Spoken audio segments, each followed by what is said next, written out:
Hey everybody, it's Brett from Pinkwell here, and I'm going to be going over how to clone things in Google Slides. It could be a text box, it could be a picture.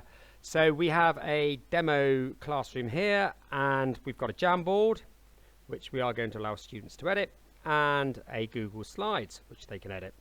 So obviously Jamboard does have its uses. It is slightly limited quite often. So I generally don't use it much, although of course the sticky notes are quite simple and quite good. So we do like that. But I like using Google Slides for this sort of purpose. So if we shared this with the whole class, a child can just literally click and drag a shape and start typing in it.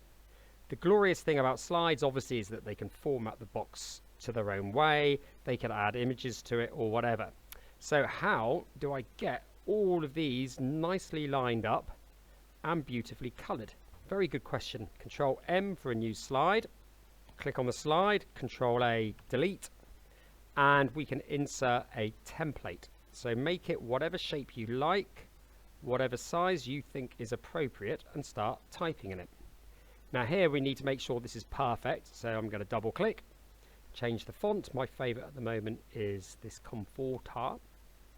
Make it a tiny bit smaller and format the box. So let's do dark blue, have it white. If you wanted to do edgings and stuff you could, and that's looking pretty good. So let's delete the text, delete out, and just test that it works. So click, there we go, looking good.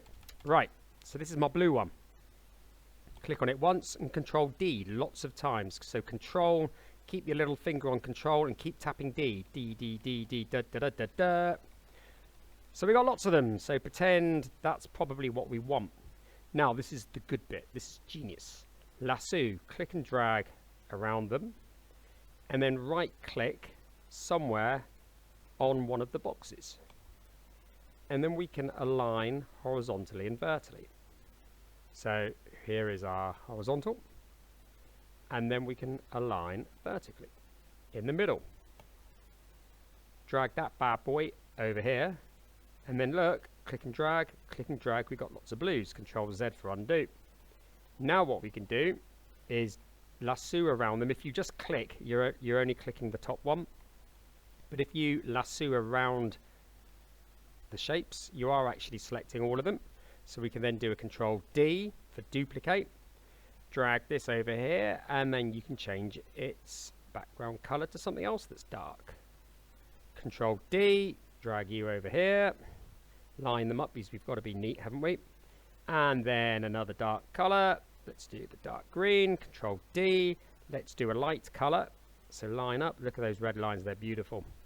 Let's turn this yellowy. But if you remember, my text was white on here. So with all of these still selected, I can change the text to a dark color. And then let's go and test it. Click in it. And then you have your text inserted. So now this is ready to go for children to just go, ooh, I want a green one. Ooh, I want a blue one. So that's pretty good. Very much like the cloning tool from the old Smart software, if any of you have used it. So another thing we could do, which is pretty good, is distribute them. So let's have this individual over here. Then if I lasso around the group and then this individual, we are not going to align horizontally or vertically, we are going to distribute. If we go horizontally, we've gone from the left hand side to the right hand side, Control Z. But if we distribute vertically, we have got from the top to the bottom an even spreading. We can do the same with these. Move the top one to in line with this one. Lasso around, right click, distribute vertically. Then we can get rid of all of these bad boys, delete. And so now you're ready to click and drag across and start typing. Cool.